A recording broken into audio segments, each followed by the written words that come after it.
एक आंदोलन खड़ा करने के लिए हाथों और पांव की जरूरत नहीं होती है, दिल और दिमाग की जरूरत होती है। You don't need hands and legs to drive your organization, you need head and heart to drive your organization. ऐसी मैन पावर तैयार करिए। अगर ऐसे आदमी को ले आए जो आपसे कम बुद्धिमान है, तो और कम बुद्धिमान कस्टमर को वो लेके आएगा। Nothing is more important than developing people, क्योंकि अल्टीमेटली स्ट्रैटेजी को आपके लोग ही चलाने वाले हैं। अ क्लियर विजन और a great vision without great people is completely irrelevant. मैं Vivek Bindra, founder and CEO बड़ा बिजनेस.com, आज बताऊंगा आपको 20 से ज्यादा तरीके के बढ़िया मैन पावर कैसी लाई जाती है। एक है इंटरनल तरीके और एक है एक्सटर्नल तरीके। इंटरनल जो आपकी कंपनी के अंदर से ही तरीके होते हैं, और एक्सटर्नल जो बाहरी तरीके हैं जिनसे आप बढ़िया टीम को ढूंढ के ला सकते हैं। मेरे को everything about entrepreneurship course, event, questions में कई लोगों ने पूछा बढ़िया टीम कैसे बनाएं। पहला क्या है, चांसेस हैं कि इंटरनल टीम में ही कोई प्रमोशन कर सकते हो, उन्हीं को आप बढ़िया पे, पोजीशन और रिस्पॉन्सिबिलिटी, अथॉरिटी बढ़ा करके दे सकते हो, क्योंकि प्रमोशन से कॉन्फिडेंस बढ़ता है। दूसरा, आप इंटरनल ट्रांसफर्स क्रिएट कर सकते हो एक डिपार्टमेंट से दूसरे डिपार्टमेंट में। कभी कभी जिस आदमी से आप काम करा रहे हो उस डिपार्टमेंट में, क्योंकि वो उसके लिए कॉम्पिटेंट नहीं था, वो इसके लिए ज्यादा अच्छा कर सकता था। आप रिटायर्ड एम्प्लॉयज भी लेकर के आ सकते हो जो चले गए थे, या दूसरी कंपनी के कॉम्पिटिटर के रिटायर्ड एम्प्लॉयज को ढूंढ सकते हो, या अपनी कंपनी के रिटायर्ड, मारुति ऐसा बहुत करती है। उनको लगता है जिसने हमारी कंपनी में 30 साल काम कर लिया, अब अगर उसे कोई और लेके चला गया ना तो हमारे राज जाके खोल देगा वहां, इसीलिए अपने रिटायर्ड एम्प्लॉयज को वो ले आते हैं वापस जाकर के।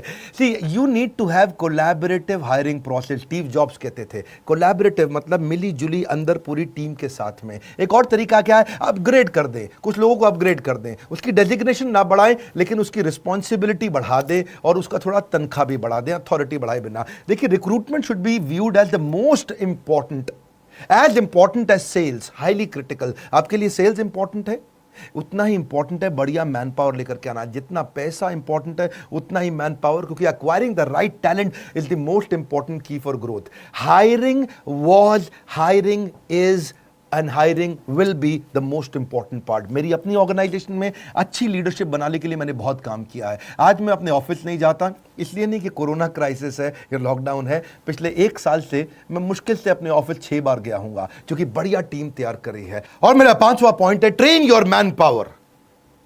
ट्रेनिंग पे एक थोड़ा किस्सा सुनाता हूं गौतम भाई अडानी का। गौतम भाई अडानी गुजराती, सब जानते हैं। एक बार उसकी कंपनी में हेजिंग की गलती हो जाने के कारण, टाइमली ना करने से 50 करोड़ का नुकसान कर दिया एक सीनियर एम्प्लॉय ने। सीईओ बहुत नाराज हो गया था, इसने 50 करोड़ का नुकसान कर दिया। वो उसको निकालने की तैयारी कर चुका था। बात गौतम भाई अडानी पे पहुंची तो उन्होंने इसको बुलाया, पूछा क्या हुआ। बोला सर बहुत बड़ी गलती हो गई, आगे से कभी नहीं होगा, समझ में आ गया मुझसे गलती हो गई। गौतम भाई अडानी ने अपने सीईओ को बोला इसको नहीं निकालना। सीईओ हैरान, सर 50 करोड़ का नुकसान किया इसने, कैसे नहीं निकालना। अडानी बोले अब तुम इसको निकालोगे, कहीं ना कहीं तो ये ज्वाइन करेगा। गलती इसको समझ में आ गई, ये सीख चुका है, मेरी गलती का फायदा कोई और कैसे उठा ले। It was not a business loss, it was his training cost. Gautam भाई अडानी का वो डिसीजन, उस एम्प्लॉय को ना निकालना, व्यापार जगत में बहुत अप्रिशिएट किया गया कि एम्प्लॉय अपनी गलतियों से भी ट्रेन होता है, सीखता है और आगे और एसेट बिल्ड करता है। और ऐसे ही एम्प्लॉयज आगे चल के आपके लिए और एम्प्लॉयज लेके आते हैं, जो है मेरा 6ठा पॉइंट, एम्प्लॉय रेफरल। मेरी वीडियो टीम के अंदर, एनिमेशन की टीम के अंदर, पोस्ट प्रोडक्शन की टीम के अंदर ज्यादातर सारे एम्प्लॉय रेफरल से आए हैं। किसी ने किसी का रेफरेंस दिया और वो आया, किसी ने किसी का अंदर के ही लोगों ने रेफरेंस दे दे करके बाहर के लोगों को हायर किया। ये मेरे पीछे कैमरामैन दीपक आज मुझको बताया कि हमारे पुराने एडिटर विशाल विष्णु के रेफरेंस से आया था। हमारे यहां टीम भी ऐसी, क्योंकि happy employees will bring more employees. 7वां तरीका, इंटरनल एडवर्टीजमेंट। अगर आपकी कंपनी बड़ी है और आपने एडवर्टीजमेंट निकाल दिया तो किसी डिपार्टमेंट से कोई डिपार्टमेंट में वो लोग ज्वाइन कर जाते हैं। ये मैंने मारुति से सीखा था। वो लोग इंटरनल प्रमोशन के, इंटरनल एडवर्टीजमेंट के तरीके निकालते थे, हमने भी ऐसा किया। हमारे सेल्स में एक लड़का हुआ करता था राहुल, वो ठीक ठाक काम करता था, लेकिन जिस दिन इवेंट्स, जो हमारे फिजिकल इवेंट होते हैं, उसकी एड निकली तो उसने सेल्स से निकल करके यहां अप्लाई किया जॉब इंटर डिपार्टमेंट, और वैसे ही इंटरव्यू हुआ जैसे फ्रेश हायरिंग का इंटरव्यू होता है, उसको सिलेक्ट कर लिया गया। जब से वो इवेंट्स में आया बहुत अच्छा काम करने लगा। Smartest business decisions you can make is to hire qualified people. बढ़िया आदमी को लेके आना आपके बिजनेस का सबसे अच्छा डिसीजन होता है। याद रखिए, सस्ता आदमी बाद में ज्यादा महंगा पड़ता है, वो कॉस्टली पड़ता है, डिसरप्टिव पड़ता है और टाइम बहुत वेस्ट कर जाता है। इसीलिए ये सबसे महंगी गलती होती है, गलत आदमी को लाना। रिक्रूटमेंट मुश्किल है, मैं मानता हूं, ये इतनी मुश्किल है कि जैसे खेत के अंदर सुई ढूंढना। खेत में सुई कैसे ढूंढोगे, क्योंकि ये है इतना इंपॉर्टेंट काम। प्रीवियस एप्लीकेंट पे भी फोकस करो। कई बार पहले इंटरव्यू देके लोग जा चुके थे और उनका रिज्यूमे अभी तक पड़ा हुआ है, आपने जवाब नहीं लिया या उस समय डिसीजन नहीं लिया, उस समय वो आदमी काम नहीं आता। तो पुराने लोगों पे ध्यान दें। और अगर आपकी बड़ी ऑर्गेनाइजेशन है और आपकी ऑर्गेनाइजेशन में किसी एम्प्लॉय का देहांत हो गया है, तो उसकी पत्नी, उसका बच्चा या उसके पिता को भी आप नौकरी का अवसर दे सकते हो, क्योंकि आप जब फाइनेंशियली इन्वेस्ट करते हो ना लोगों के अंदर, तो वो आपकी कंपनी में इमोशनल इन्वेस्टमेंट करना शुरू कर देते हैं, याद रखिएगा। एंड ऑल्सो ये भी है कि किसी गलत आदमी को, don't hire people who are coming for salary, hire people who are coming for the love of the job. ऐसे लोग जो काम को प्रेम करते हो। फिर आप कुछ ट्रेनीज भी लेके आ सकते हो, मैनेजमेंट ट्रेनी, उनको ही एब्जॉर्ब कर लो, क्योंकि मैनेजमेंट ट्रेनी भी क्या है, अगर आपने the competition to hire will going to increase. आने वाले समय में कंपनीज एक्स्ट्रा फैसिलिटी देंगी अच्छे लोगों को हायर करने के लिए। आपको क्या समझना है, अगर आपको अच्छा आदमी मिल जाता है तो उसको ले लो, उसके लिए जगह बन जाएगी। बढ़िया मैन पावर जो बहुत इंटेलिजेंट इंटेलेक्चुअल है, उसको ले लो। See the way you treat your employees is the way they will treat your customers. क्योंकि अगर आपने ऐसा आदमी ले लिया जिसको बहुत माइक्रो मैनेज करना पड़ रहा है, बहुत टाइटली मैनेज करना पड़ रहा है, बार बार उसको कहना पड़ रहा है ठीक से करे, ठीक से करे, ठीक से कर, इसका मतलब आपने हायरिंग के समय में गलती कर दी थी। एनीवेज, ये इंटरनल तरीके थे। अब एक्सटर्नल तरीके क्या है, बाहर से कैसे लाएं? सबसे आसान तरीका, मैनेजमेंट कंसल्टेंट या एम्प्लॉयमेंट एजेंसी से बात कर लो। वो लोग आपसे क्या है 8% लेते हैं उसकी तनख्वाह का, 12% भी लेते हैं और कहीं 15% भी लेते हैं, डिपेंडिंग ऑन आपको कैसा एजेंसी मिलता है और कितनी मुश्किल मैन पावर ढूंढनी पड़ जाती है। या पब्लिक एडवर्टीजमेंट, जिसके बारे में जानते हैं, इसकी कहीं लोकल एरिया के अंदर सस्ती एडवर्टीजमेंट भी होती है जहां से काम चल जाता है। शुरू में जब मैंने अपना काम शुरू किया था तो भी पब्लिक एडवर्टीजमेंट के थ्रू ही मैं लोग लेके आता, अखबार में छोटी ऐड डाल दी थी, दिन भर में 100 लोग इंटरव्यू देने आ जाते थे, काम के लोग मिल जाते थे। या फिर कैंपस इंटरव्यू करो, कॉलेजेस में जाओ, बी ग्रेड कॉलेज में जाओ, वहां से आप बी ग्रेड कॉलेज का ए ग्रेड आदमी उठा के ले आओ, सस्ता पड़ता है आपको। ए ग्रेड कॉलेज से बी ग्रेड आदमी लेना भी महंगा पड़ता है, यानी कि आईएम में जाओगे वहां पे ए ग्रेड कॉलेज तो है लेकिन उनका बी ग्रेड आदमी भी बहुत महंगा पड़ेगा। आप किसी बी ग्रेड कॉलेज में जाओ, उनका ए ग्रेड आदमी लेके आओ, आपको सस्ता मिल जाएगा। ढूंढिए इस तरह से, आप कैरेक्टर को हायर करो, स्किल उसको अपने आप ट्रेन कर दोगे। एटीट्यूड को हायर करो, एक्सपीरियंस आप उसको अपने आप दे दोगे। बढ़िया आदमी मिल जाए तो उसको ले लो। प्रोफेशनल एसोसिएशंस में जाओ, बहुत सारी इंडियन मेडिकल एसोसिएशन भी हायरिंग कराने में मदद करती है, इंस्टीट्यूट ऑफ इंजीनियर्स भी है और कई ऐसी प्रोफेशनल एसोसिएशंस हैं जहां पे कहीं ना कहीं उनके पास रेज्यूमेज रहते हैं। हेड हंटिंग बड़ा अच्छा तरीका है, पांचवा तरीका, यानी कि अपने कंपटीशन को देखो। अगर कोई बड़ा कंपटीटर है आपका तो वहां की हेड हंटिंग करा लो, पोचिंग करा लो। आपको समझ में आया कि मुझे फलाना कंपनी फ्लिपकार्ट का प्रोडक्ट हेड चाहिए, तो आप अपने एचआर हेड को समझा दो कि ढूंढ ढांड के इसके रिज्यूमे लिंक्डइन से वहां पहुंच और केवल उसको फोन कर, मुझको वही आदमी चाहिए। देखिए एक बात समझिए, बढ़िया तनख्वाह बढ़िया आदमी के लिए देनी पड़ जाती है आपको अगर आपको हेड हंटिंग करानी है। I don't pay good wages because I have lot of money. सुनिए मेरी बात को, मैं ज्यादा तनख्वाह इसलिए नहीं देता क्योंकि मेरे पास पैसा ज्यादा है, मेरे पास आज ज्यादा पैसा इसलिए है क्योंकि मैंने ज्यादा तनख्वाहें दी थी।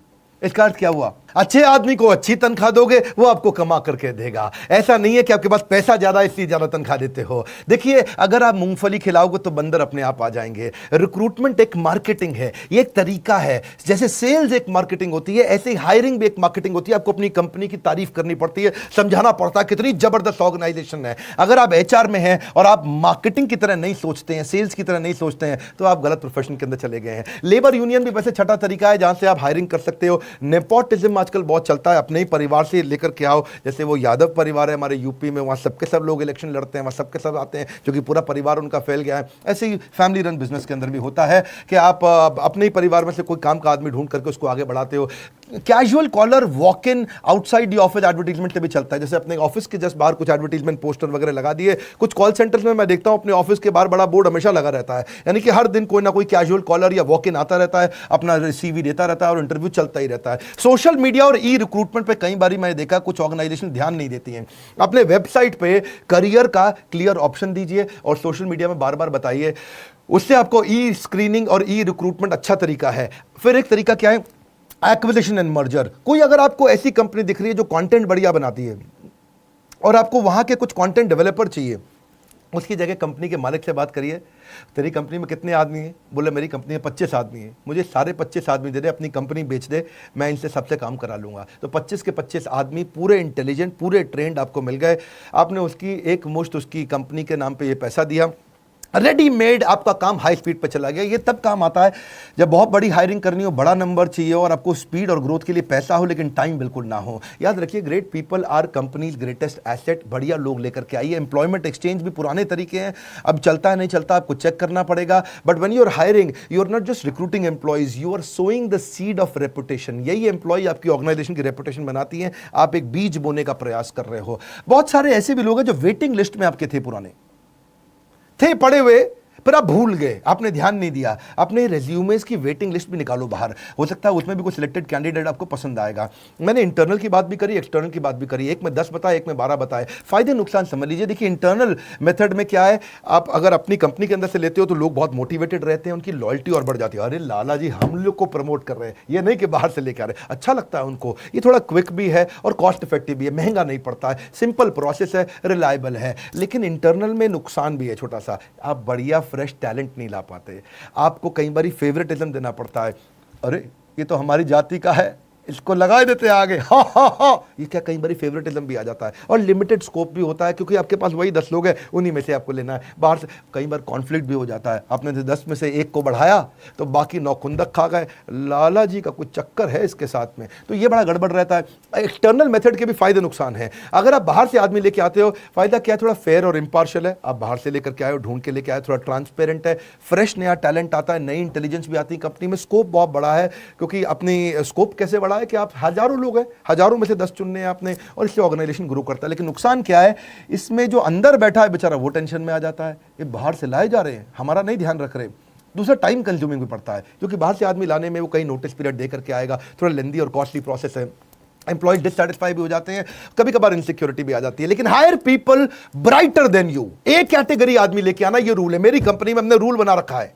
अपने एचआर को मैंने बोला हुआ है, आज मेरी फैमिली लगभग 1,500 से 2,000 एम्प्लॉइज और हमारे चैनल की हो गई है, और हेड ऑफिस के अंदर भी, दिल्ली के अंदर भी 400 आदमी बैठते हैं। रूल क्या है, एक कैटेगरी एम्प्लॉय चाहिए, एक कैटेगरी एम्प्लॉय चाहिए। दिमाग में घुसा दिया है। अपने से ज्यादा बुद्धिमान आदमी लेकर के आओ और उसके रास्ते से बाहर हो जाओ, उसके बाद वो काम करके दिखाएगा। Satisfied employees will get more customers will mean more profitability. वैसे मैंने आजकल यूट्यूब पे ही काफी बिजनेस कंटेंट फ्री में देना शुरू किया है। अच्छा लगता है तो मुझको जरूर बताइएगा। एवरीथिंग अबाउट एंटरप्रेन्योरशिप में हमने एचआर से संबंधित सारे टॉपिक्स कवर किए हैं। एम्प्लॉय को रिटेन कैसे किया जाता है, सक्सेशन प्लानिंग, अगला टीम कैसे डेवलप करें, इसको लीडरशिप इन पाइपलाइन बोलते हैं। हाई परफॉर्मेंस कल्चर कैसे आता है, रिक्रूटमेंट, हायर करने का प्रोसेस क्या है, मैनेजरियल एफिशिएंसी, कम आदमी से ज्यादा काम कैसे कराएं, कॉम्पेंसेशन एंड बेनिफिट, तनख्वाह के स्ट्रक्चर कैसे होते हैं, training and development, on boarding का प्रोसेस क्या रहेगा, रिवॉर्ड्स कैसे दिए जाते हैं, ईसॉप, एम्प्लॉय को शेयर होल्डर अगर बनाना हो 1% 2% कैसे बनाते हैं, जॉब डिस्क्रिप्शन ईए का, पीए का, डिपार्टमेंट हेड्स का कैसे बनाते हैं, रिव्यू कैसे करें,